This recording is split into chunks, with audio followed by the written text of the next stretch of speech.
and I just want to say good morning to everyone. It's really a pleasure to be here and to be participating in this webinar. I'm also delighted to be co-presenting with Samir, and I want to thank PRA for hosting this webinar. To set the stage, we're going to begin with a look at the current drug development operating environment and some of the conditions that have really driven growth in outsourcing. And then we're going to look specifically at one critical area that has really eluded informed discussion and decision-making, and that really is the area of comparative costs or the economics of outsourcing. And we're going to try to get closer to really addressing that issue. We'll review the recent Tough Center study, and then we'll actually discuss the implications of that research for management strategy and practice. And so we hope to really begin to connect the dots in a deeper understanding of the comparative economics of outsourcing. Let's go to the first slide.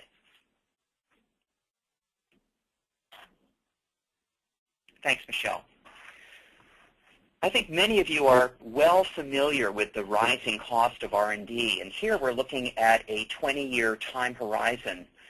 During that period, we've seen overall R&D costs rising steadily by about 7%, a little more than 7% compounded annually.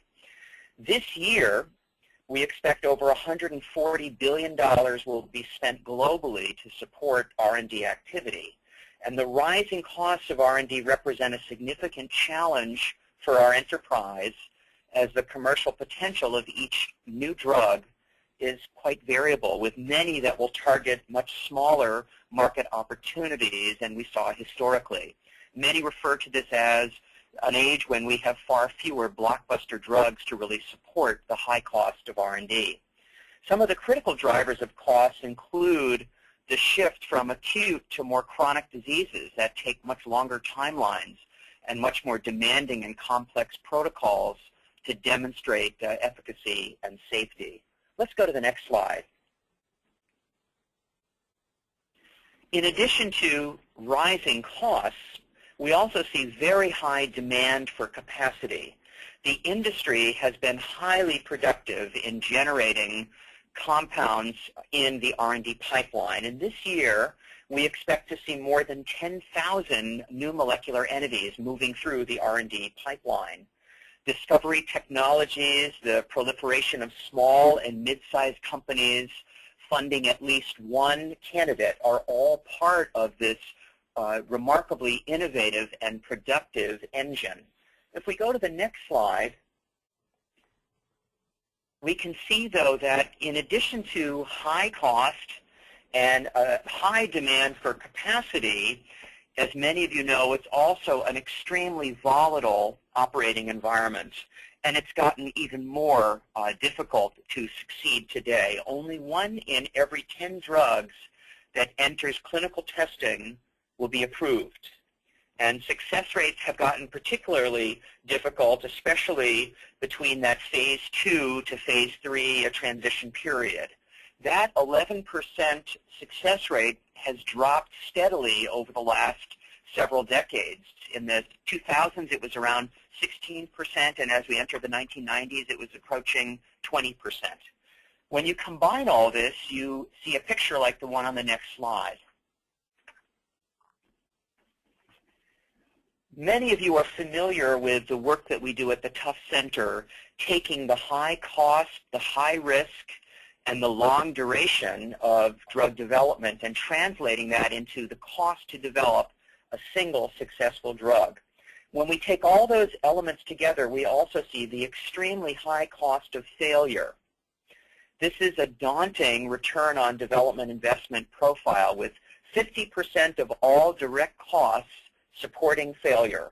And when we capitalize the cost of failure over time, we're looking now at approximately $1 billion spent between discovery and through clinical on failures alone.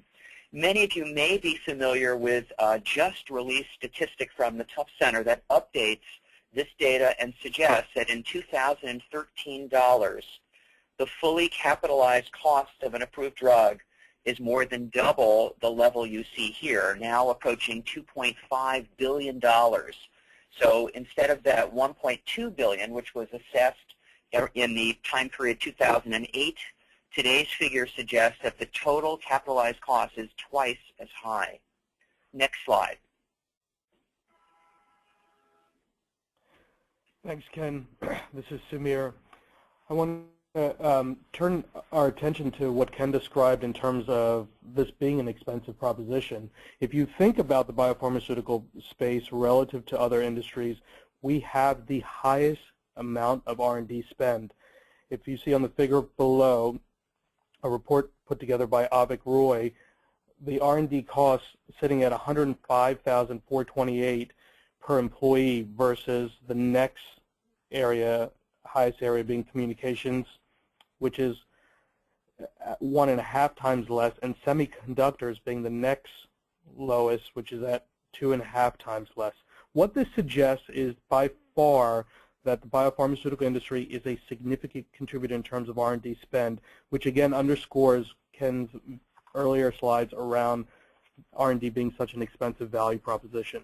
Next slide.